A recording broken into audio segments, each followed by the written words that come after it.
श्रुतिस्मृतिपुराणानाम् आलयं करुणालयम् नमामि भगवत्पादशङ्करं लोकशङ्करम्।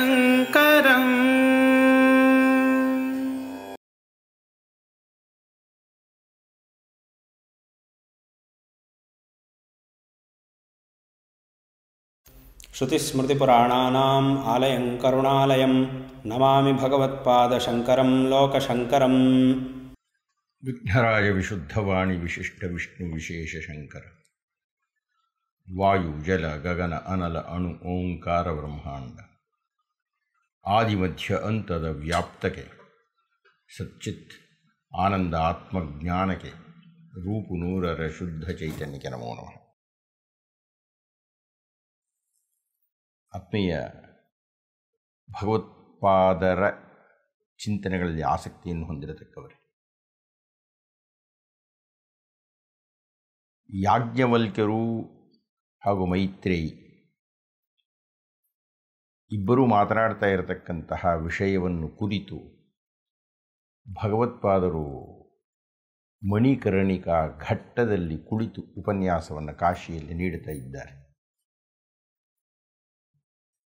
ಮೈತ್ರೇಯಿಗೆ ಆತ್ಮಾವಾರೇ ದ್ರಷ್ಟವ್ಯ ಅಂತ ಆದೇಶವನ್ನು ಕೊಟ್ಟಂತಹ ಯಾಜ್ಞವಲ್ಕ್ಯರು ತಪಸ್ಸು ಮಾಡಲಿಕ್ಕೆ ಹೇಳಿದರು.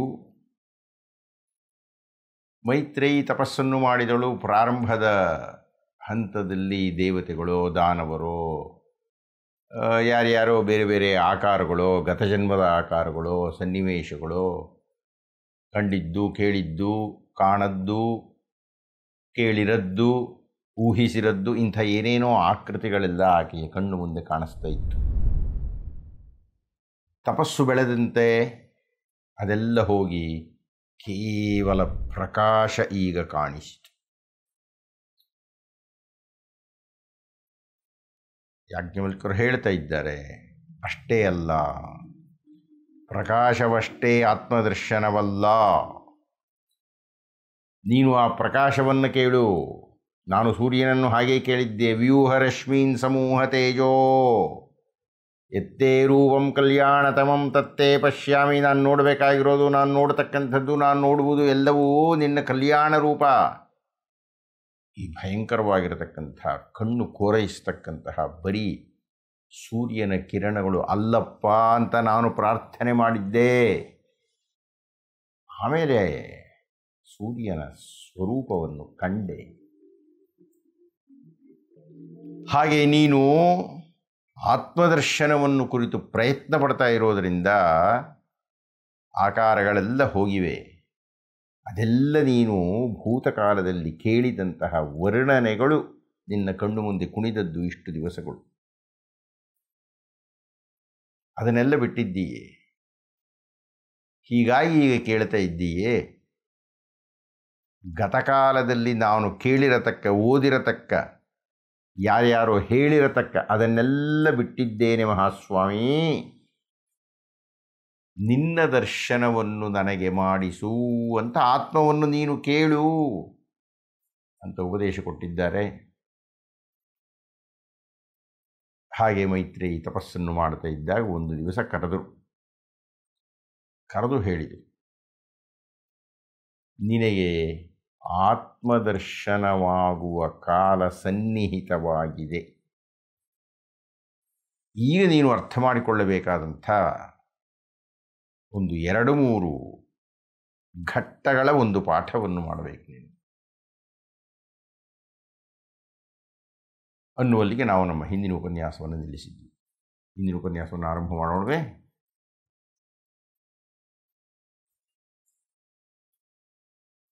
ಮೈತ್ರೇಯಿ ಕೂತಿದ್ದಾಳೆ. ಬಂದು ಯಾಜ್ಞವಲ್ಕ್ಯರು ಸಿದ್ಧರಾಗಿದ್ದಾರೆ ಮೈತ್ರೇಯಿಗೆ ಹೇಳಬೇಕಾದ ಪಾಠವನ್ನು ಹೇಳಲಿಕ್ಕೆ. ಆಕೆಯನ್ನು ನೋಡಿ ಕೇಳಿದರು, ಈ ಹಿಡಿಯ ಒಳಗೆ ಏನಿದೆ ಸ್ವಾಮಿ ನೀವು ಮುಚ್ಚಿಕೊಂಡಿದ್ದೀರಲ್ಲ ಹಿಡಿಯನ್ನು ಹಿಡಿದು ಒಳಗೆ ಏನಿದೆ ಅಂದರೆ ನಾನು ಹೇಗೆ ನೋಡಲಿಕ್ಕಾಗತ್ತೆ? ನಿನ್ನ ಕೈಗೆ ಈ ಹಿಡಿ ಕಾಣಿಸ್ತಾ ಇದೆ, ಆ ಹಿಡಿಯ ಒಳಗೆ ಏನಿದೆ ಎನ್ನುವುದನ್ನು ನಿನಗೆ ನೋಡಲಿಕ್ಕೆ ಆಗುವುದಿಲ್ಲ ಹಿಡಿ ಕಾಣಿಸುತ್ತಿದ್ದರೂ. ಅಂಥದ್ದು ಆ ಆತ್ಮ ಅನ್ನತಕ್ಕಂಥದ್ದು ಎಲ್ಲೋ ಹಿಂದೆಲ್ಲೋ ಹೇಳಿದಲ್ಲ, ಇಲ್ಲೆಲ್ಲೋ ಅದನ್ನೆಲ್ಲೋ ಹೇಗೆ ನೋಡ್ತೀಯ? ಹಿಡಿ ಕಾಣಿಸುತ್ತೆ, ಆದರೆ ಹಿಡಿಯ ಒಳಗಿರುವುದು ಕಾಣಿಸುವುದಿಲ್ಲ. ಈ ದೇಹದ ಒಳಗೆ ಇದೆ ಅಂತ ಹೇಳ್ತಾ ಇದ್ದೀಯಾ, ಅದನ್ನು ನೋಡಲಿಕ್ಕೆ ಪ್ರಯತ್ನ ಪಡ್ತಾ ಇದೀಯಾ, ಒಳಗಣ್ಣನ್ನು ತೆರೆದಿದ್ದೀಯಾ, ನೋಡ್ತಾ ಇದೀಯಾ, ಏನೋ ಕಾಣಿಸ್ತಾ ಇದೆ. ಹೊರಗಣ್ಣಿನಲ್ಲಿಯೇ ನೋಡಬೇಕಾದದ್ದನ್ನು ನೋಡುವುದಕ್ಕೂ ತೆರೆ ಅಡ್ಡಿ ಇದೆ ಈಗ. ಅಂದರೆ ನಮ್ಮ ಕಣ್ಣುಗಳಿಗೆ ಅಜ್ಞಾನದ ತೆರೆ ಅನ್ನುವುದು ಅಡ್ಡಿ ಇರುತ್ತದೆ. ಈ ಅಜ್ಞಾನದ ತೆರೆ ಹೋದರೆ ಒಳಗೆ ಇರತಕ್ಕಂಥ ಜ್ಞಾನ ಕಾಣುತ್ತೆ. ಏನು ಮಾಡ್ತೀಯ? ಸ್ವಾಮಿ ಸ್ವಲ್ಪ ನಿಮ್ಮ ಹಿಡಿಯನ್ನು ಬಿಚ್ಚಿದರೆ, ಅಂದರೆ ಈ ಅಜ್ಞಾನ ಅನ್ನತಕ್ಕಂತಹ ಹಿಡಿಯನ್ನು ಬಿಚ್ಚಲಿಕ್ಕೆ ಒಬ್ಬ ವ್ಯಕ್ತಿ ಬೇಕು. ಅವನನ್ನೇ ಸ್ವಾಮಿ ಗುರು ಅಂತಾರೆ.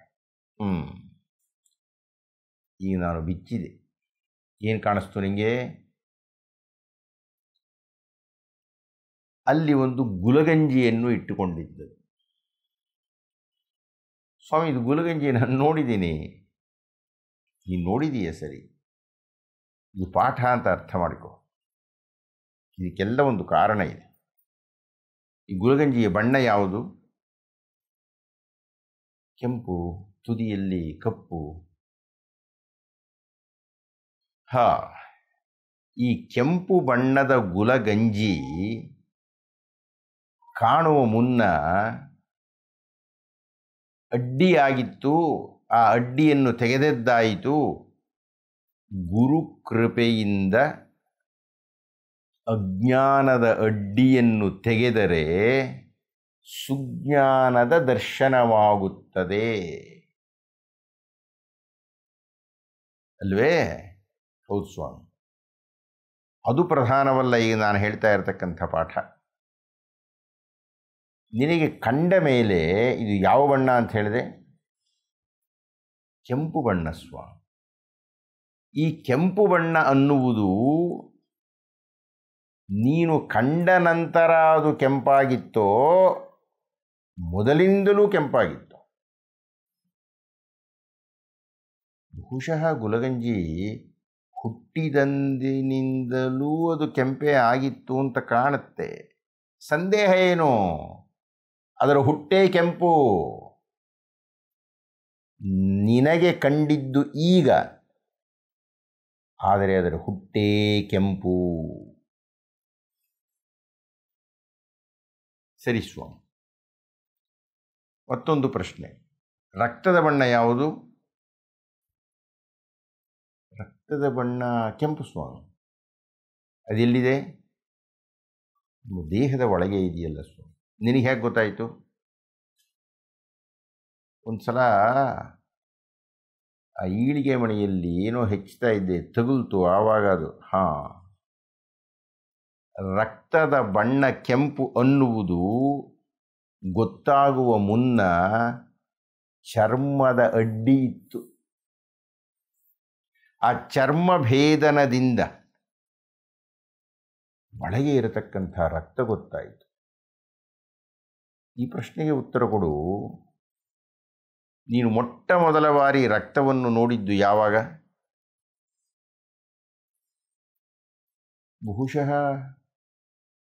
ಬಹುಶಃ ನನಗೆ 12 ವರ್ಷಗಳಿದ್ದಾಗ ಇರಬೇಕು ಸ್ವಾಮಿ. ಅಂದರೆ ನಿನ್ನ ದೇಹದ ಒಳಗೇ ಇರತಕ್ಕಂತಹ ರಕ್ತ ನಿನಗೆ 12 ವರ್ಷಗಳಾದರೂ ಕಂಡಿರಲಿಲ್ಲ. ನಿನ್ನ ದೇಹದೊಳಗೆ ಇದೆ, ಕಂಡಿರಲಿಲ್ಲ. 12 ವರ್ಷಗಳ ನಂತರ ಇದ್ದಕ್ಕಿದ್ದ ಹಾಗೆ ಕಂಡಿತು, ಏನೋ ಹೆಚ್ಚಲಿಕ್ಕೆ ಹೋದಾಗ. ಈ ಉತ್ತರ ಹೇಳು. 12 ವರ್ಷಗಳ ಹಿಂದೆ ರಕ್ತದ ಬಣ್ಣ ಕೆಂಪಾಯಿತೋ? ಇಲ್ಲ ಸ್ವಾಮಿ, ನಾನು ಹುಟ್ಟಿದಾಗಲಿಂದಲೂ ಬಹುಶಃ ನನ್ನ ದೇಹದಲ್ಲಿ ರಕ್ತ ಪ್ರವೇಶ ಆದಾಗನಿಂದಲೂ ಅದು ಕೆಂಪಾಗಿಯೇ ಇತ್ತು. ಮೊದಲನೆಯ ಹಂತದಲ್ಲಿ ಬಾಹ್ಯ ಪ್ರಪಂಚದಲ್ಲಿನ ಕೆಂಪನ್ನು ಕಂಡೆ. ಎರಡನೆಯ ಹಂತದಲ್ಲಿ ಅಂತರಂಗಕ್ಕೆ ಸಂಬಂಧಪಟ್ಟಂತಹ, ಅಂದರೆ ಅಂತರ್ದರ್ಶನಕ್ಕೆ ಸಂಬಂಧಪಟ್ಟಂತಹ ದ್ರವದ ಬಣ್ಣವನ್ನು ಕಂಡೆ. ಮೂರನೆಯ ಹಂತ, ಈ ದೇಹ ನಿಂತಿದೆಯಲ್ಲ, ಈ ದೇಹ ನಿಂತಿರುವುದಕ್ಕೆ ಕಾರಣ ಏನು? ಪ್ರಾಣಸ್ವಾಮಿ. ಇನ್ನೂ ಆ ಹಂತಕ್ಕೆ ಹೋಗಿಲ್ಲ ನಾವು. ಪ್ರಾಣದ ವಿಷಯ ಆಮೇಲೆ ಮಾತಾಡ್ತೀನಿ. ಈ ದೇಹ ನಿಂತಿದೆ, ಕುಸಿದು ಹೋಗಿಲ್ಲ, ನೆಟ್ಟಗೆ ನಿಂತಿದೆ. ಅದಕ್ಕೆ ಕಾರಣ ಏನು ಗೊತ್ತಾಗ್ತಾ ಇಲ್ಲ. ಸರಿ, ಕೈ ಇದೆಯಲ್ಲ, ಈ ಕೈ ಇಲ್ಲೆಲ್ಲ ಬಗ್ಗಿಸ್ತೀವಿ, ಇಲ್ಲಿ ಯಾಕೆ ಬಗ್ಸೋಕ್ಕಾಗಲ್ಲ? ಇಲ್ಲಿ ಮೂಳೆ ಅಡ್ಡ ಇತ್ತು. ಆ ಮೂಳೆಯ ಬಣ್ಣ ಯಾವುದು? ಮೂಳೆಯ ಬಣ್ಣ ನಾನು ಕೇಳಿದ್ದೀನಿ ಸ್ವಾಮಿ. ಯಾವುದದು? ಬಿಳುಪು. ನೀನು ನೋಡಿದೀಯಾ? ನನಗಂಥ ಸಂದರ್ಭವೇ ಬಂದಿಲ್ಲ. ನಿನಗೆ ಈಗ ಸುಮಾರು 35 ವರ್ಷಗಳಾಗಿದೆ. 35 ವರ್ಷಗಳಾದರೂ ನಿನ್ನ ದೇಹದ ಒಳಗೆ ಇರತಕ್ಕಂತಹ ಮೂಳೆಯನ್ನು ನೀನು ಕಂಡೇ ಇಲ್ಲ. ಬೇರೆ ಹಾಗಾದರೆ ನಿನಗೆ ಈ ಮೂಳೆ ಬಣ್ಣ ಬಿಳಿ ಅಂತ ಹೇಗೆ ಗೊತ್ತಾಯಿತು? ಅಲ್ಲ, ಹೇಳ್ತಾ ಇದ್ರು. ಹಾಗೂ ಒಂದು ದಿವಸ ನಾವು ಅಡವಿಯಲ್ಲಿ ಹೋಗ್ತಾ ಇದ್ದಾಗ ನಮ್ಮ ಆಶ್ರಮದ ಜಿಂಕೆಯೊಂದನ್ನು ಆ ಹುಲಿ ತಿಂದು ಬಿಟ್ಟಿತ್ತು ಅಂತ ಹೇಳಿದರು. ಅದರ ಮೂಳೆಗಳನ್ನು ನೋಡಿದ್ದೆ ಅಷ್ಟೇ. ಅಂದರೆ ನಿನ್ನ ದೇಹದ ಒಳಗಿನ ಮೂಳೆಯ ಬಣ್ಣ ನಿನಗೆ ಗೊತ್ತಿಲ್ಲ. ಇಲ್ಲ ಸ್ವಾಮಿ, ಅದಿರಬಹುದು ಅಂತ. ಅದರದೇ ಮತ್ತೊಂದು ಹಂತ. ನಿನ್ನ ತಲೆ ಬುರುಡೆಯನ್ನು ನೋಡಿದ್ದೀಯಾ ನೀನು? ಎಲ್ಲಿ ಸ್ವಾಮಿ? ಅಲ್ಲ, ನೀನು ನೋಡಿಲ್ಲ ಅಂತ ಹೇಳಲಿ ಅಂತಲೇ ಆ ಪ್ರಶ್ನೆ ಕೇಳ್ತಾ ಇರೋದು. ನಿನ್ನದೇ ತಲೆ ಬುರುಡೆ, 35 ವರ್ಷಗಳಿಂದಲೂ ಇರತಕ್ಕಂಥ ತಲೆ ಬುರುಡೆ, ಅದನ್ನು ನೀನು ನೋಡಿದೀಯಾ? ಇಲ್ಲ. ಬಾಹ್ಯ ವಸ್ತುವಾಗಿ ಗುಲಗಂಜಿಯನ್ನು ನೋಡಲಿಕ್ಕಾಯಿತು, ನಿನ್ನ ದೇಹದ ಒಳಗೆ ಹರಿತಾ ಇರತಕ್ಕಂಥ ರಕ್ತವನ್ನು ನೋಡಲಿಕ್ಕಾಯಿತು, ಆದರೆ ನಿನ್ನ ದೇಹದ ಒಳಗೇ ಇರತಕ್ಕಂಥ ಮೂಳೆಯನ್ನೂ ನೋಡಿಲ್ಲ, ತಲೆಬುರುಡೆಯನ್ನೂ ಕಂಡಿಲ್ಲ. ಸ್ವಾಮಿ, ಎರಡೂ ಒಂದೇ ಅಲ್ವೇ? ಎರಡೂ ಒಂದೇ ಅಲ್ಲ. ಯಾವುದೋ ಒಂದು ಕಾರಣದಿಂದ ಅಕಸ್ಮಾತ್ ನೀನು ನಿನ್ನ ಕೈನ ಮೂಳೆಯನ್ನು ನೋಡಬಹುದು. ಮುರಿದು ಹೋಗ್ತೀಯೋ, ಬಿದ್ದು ಹೋಗ್ತೀಯೋ, ನೋಡಬಹುದು. ಕಾಲಿನ ಮೂಳೆಯನ್ನು ನೋಡಬಹುದು. ಬುರುಡೆಯ ಮೂಳೆಯನ್ನು ನೋಡಲಿಕ್ಕಾಗಲ್ಲ ನಿನಗೆ. ನಿನ್ನ ಬುರುಡೆಯ ಮೂಳೆಯನ್ನು ನೀನು ನೋಡಲು ಸಾಧ್ಯವೇ ಇಲ್ಲ. ಹೌದು ಸ್ವಾಮಿ. ಯಾಕೆ ಯಾಕೆ ಯಾಕೆ ಯಾಕೆ ಅಂದರೆ ನೀನು ಬದುಕಿದ್ದೀಯೇ.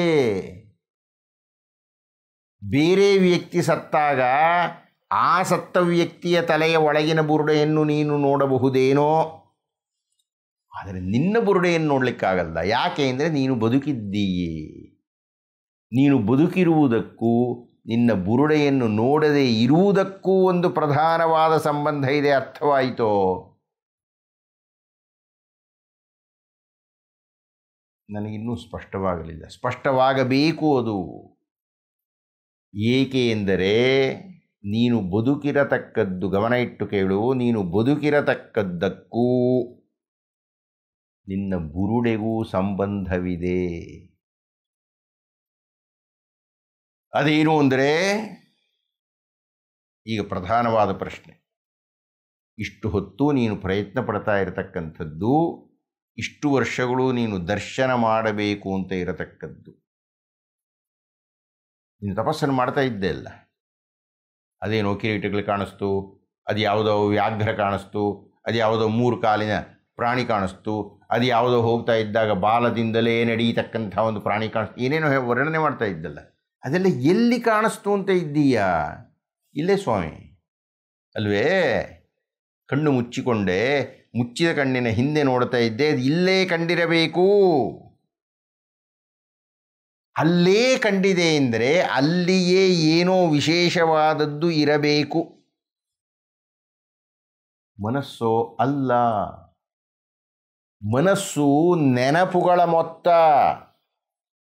3 ಕಾಲಿನ ಪ್ರಾಣಿಯನ್ನು ನೀನು ನಿನ್ನ ಗತಜೀವನದಲ್ಲಿ ನೋಡಿದ್ದೀಯಾ ಎಂದಾದರೂ?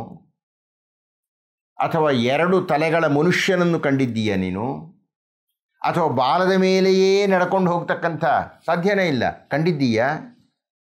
ಅದು ಯಾವುದೂ ನಿನ್ನ ಭೂತಕಾಲದ ನೆನಪಿನಲ್ಲಿ ಇಲ್ಲ. ಆದರೆ ನೀನು ಕಣ್ಣು ಮುಚ್ಚಿದಾಗ ನೋಡಿದ್ದೀಯ.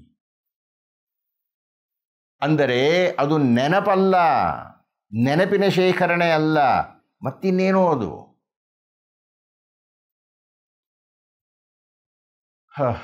ಅಷ್ಟು ಸ್ಪಷ್ಟವಾಗಿ ಅರ್ಥ ಆಗ್ತಾ ಇಲ್ಲ ನನಗೆ. ಆದ್ದರಿಂದಲೇ ಗುರು ಅನ್ನುವವನ ಅವಶ್ಯಕತೆ ಇರುವುದು. ಇಲ್ಲಿ ತನಕ ನಾವು ಏನನ್ನು ನೋಡಿಕೊಂಡು ಬಂದೆವು ಅನ್ನುವುದನ್ನು ಮತ್ತೊಂದು ಸಲ ನೋಡೋಣ. ಬಾಹ್ಯ ಪ್ರಪಂಚದ ವಸ್ತುವೊಂದು ಅರ್ಥವಾಗಬೇಕಾಗಿದ್ದರೂ ಅದಕ್ಕೆ ಆವರಿಸಿರತಕ್ಕಂತಹ ಆವರಣ ತೊಲಗಬೇಕು. ಆವರಿಸಿರತಕ್ಕಂತಹ ನಮ್ಮ ದೇಹದ ಒಳಗಿನ ವಸ್ತುವನ್ನು, ದ್ರವವನ್ನು ನೋಡಬೇಕಿದ್ದರೂ ಆ ಆವರಣ ಹೋಗಬೇಕು. ಆ ಆವರಣ ಹೋದರೂ ನೋಡಲಾಗದ ಸ್ಥಿತಿ ಎಂದರೆ, ನೋಡಿರದ ಸ್ಥಿತಿ ಎಂದರೆ ಮತ್ತಿನ್ನೇನೋ ಒಂದಿರುತ್ತೆ. ಅದನ್ನೂ ಅಕಸ್ಮಾತ್ ನೋಡಬಹುದಾದರೂ ನಮ್ಮ ಮಿದುಳನ್ನು ನೋಡಲು ನಮಗೆ ಸಾಧ್ಯವಿಲ್ಲ. ಇದು 4 ಹಂತಗಳು. ಮುಂದಿನ ಹಂತ ಬಹಳ ಪ್ರಧಾನವಾದದ್ದು, ಮಹಾಮುಖ್ಯವಾದದ್ದು. ಮುಂದಿನ ಹಂತ ಈ ತಲೆಬುರುಡೆಯನ್ನು ನಮಗೆ ನೋಡಲಿಕ್ಕೆ ಆಗ್ತಾ ಇಲ್ಲ. ಆದರೆ ಮತ್ತೊಬ್ಬರ ತಲೆಬುರುಡೆಯನ್ನು ನೋಡಬಹುದೇನೋ, ಸಂದರ್ಭ ಬಂದರೆ ನೋಡಬಹುದು. ಆದರೆ ತಲೆಬುರುಡೆಯ ಒಳಗೆ ಯಾವುದೋ ಒಂದು ಶಕ್ತಿ ಇದೆಯಲ್ಲ. ನಿನಗನ್ನಿಸ್ತಾ ಇದೆ ತಾನೆ? ನಿನ್ನ ಕಾಲಿಗೆ ಮುಳ್ಳು ಚುಚ್ಚಿದರೂ ಅದು ದಾಖಲಾಗುವುದು ಇಲ್ಲೇ. ಆ ಯಾವುದೋ ಒಂದು ಶಕ್ತಿ ಉಂಟಲ್ಲ, ಅದನ್ನು ನೋಡಲಿಕ್ಕೆ ಸಾಧ್ಯವಿದೆಯೋ? ಗಮನ ಇಡು. ಪ್ರಯತ್ನಪಟ್ಟರೆ ತಲೆಬುರುಡೆಯನ್ನೂ ನೋಡಬಹುದು ಬೇರೆಯವರದು. ನನ್ನ ತಲೆಬುರುಡೆ ನಾನು ನೋಡಲಿಕ್ಕಾಗೋದಿಲ್ಲ, ಬೇರೆಯವರ ತಲೆಬುರುಡೆ ನೋಡಬಹುದು. ಆದರೆ ತಲೆಬುರುಡೆಯ ಒಳಗೆ ಇರತಕ್ಕಂಥ ಮತ್ಯಾವುದೋ ಒಂದು ಶಕ್ತಿ, ಯಾವ ಶಕ್ತಿ ನಮಗೆ ದೃಷ್ಟಿ ಪ್ರದಾನ ಮಾಡಿದೆಯೋ, ಯಾವ ಶಕ್ತಿ ನಮಗೆ ಕೇಳಿಸತಕ್ಕಂತಹ ಶಕ್ತಿಯನ್ನು ಕೊಟ್ಟಿದೆಯೋ, ಯಾವ ಶಕ್ತಿ ನಮ್ಮಿಂದ ಮಾತನಾಡಿಸುತ್ತಿದೆಯೋ, ಆ ಶಕ್ತಿಯನ್ನು ನೋಡಲಿಕ್ಕೆ ಸಾಧ್ಯವೇ?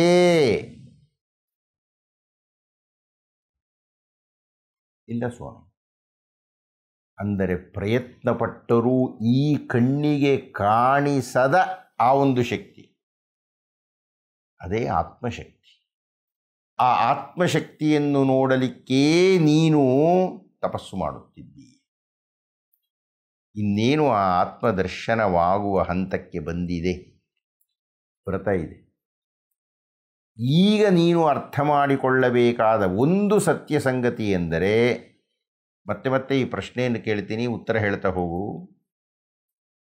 ಗುಲಗಂಜಿಯ ಕೆಂಪು ಎಂದಿನಿಂದ ಹುಟ್ಟಿದಾಗನಿಂದ.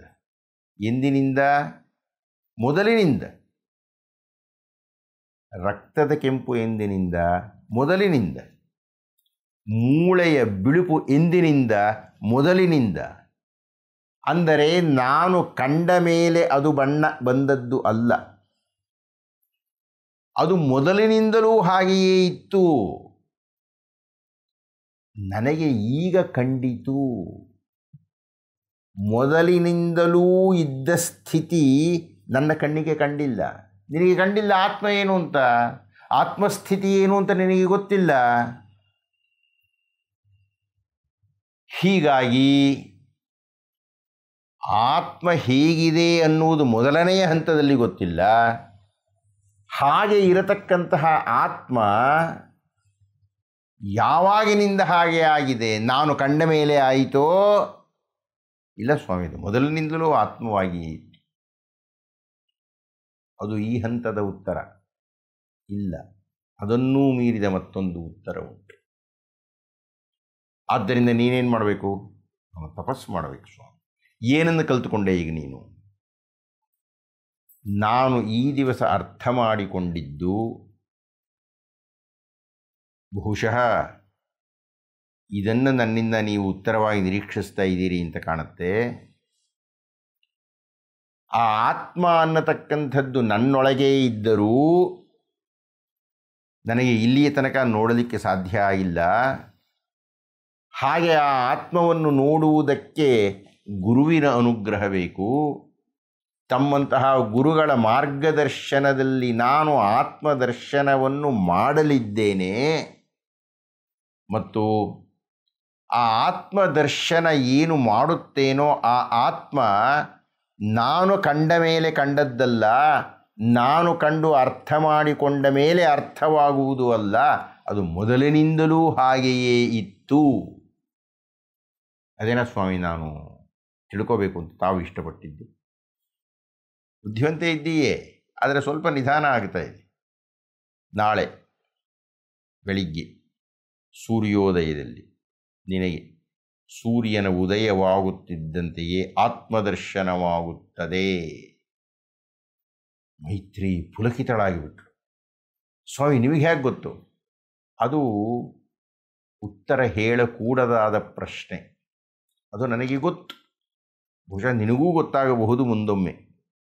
ಅಂತೂ ನಾಳಿನ ದಿವಸದ ದರ್ಶನಕ್ಕೆ ಸಿದ್ಧಳಾಗಿರು. ಮೈತ್ರಿ ಯಾಜ್ಞವಲ್ಕ್ಯರಿಗೆ ನಮಸ್ಕಾರ ಮಾಡಿ ತನ್ನ ಆಶ್ರಮಕ್ಕೆ ಹೋಗಿದ್ದಾಳೆ ಅಂತ ಹೇಳಿ ಶ್ರೀ ಶ್ರೀ ಶಂಕರ ಭಗವತ್ಪಾದರು ಅಂದಿನ ಉಪನ್ಯಾಸವನ್ನು ಮುಗಿಸಿ ಹೇಳಿದರು, ನಾಳಿನ ಉಪನ್ಯಾಸದಲ್ಲಿ ನಾವು ಆತ್ಮದರ್ಶನವನ್ನು ಮಾಡಲಿದ್ದೇವೆ. ಆತ್ಮ ಅಂದರೆ ಏನು ಅನ್ನುವುದನ್ನು ಯಾಜ್ಞವಲ್ಕ್ಯ ಮಹರ್ಷಿಗಳು ಬೃಹದಾರಣ್ಯಕ ಉಪನಿಷತ್ತಿನಲ್ಲಿ ದಾಖಲು ಮಾಡಿದ್ದನ್ನು ನಾವು ದರ್ಶನ ಮಾಡಲಿದ್ದೇವೆ. ನಾಳೆ ಭೇಟಿ ಮಾಡೋಣವೇ ಅಂತ ಹೇಳಿ ಭಗವತ್ಪಾದರು ಉಪನ್ಯಾಸವನ್ನು ಮುಗಿಸಿದ್ದಾರೆ. ನಾವು ಮುಗಿಸೋಣ. ಶಂಕರಂ ಶಂಕರಾಚಾರ್ಯಂ ಕೇಶವಂ ಬಾದರಾಯಣಂ ಸೂತ್ರಭಾಷ್ಯಕೃತೌ ವಂದೇ ಭಗವಂತೌ ಪುನಃ ಪುನಃ.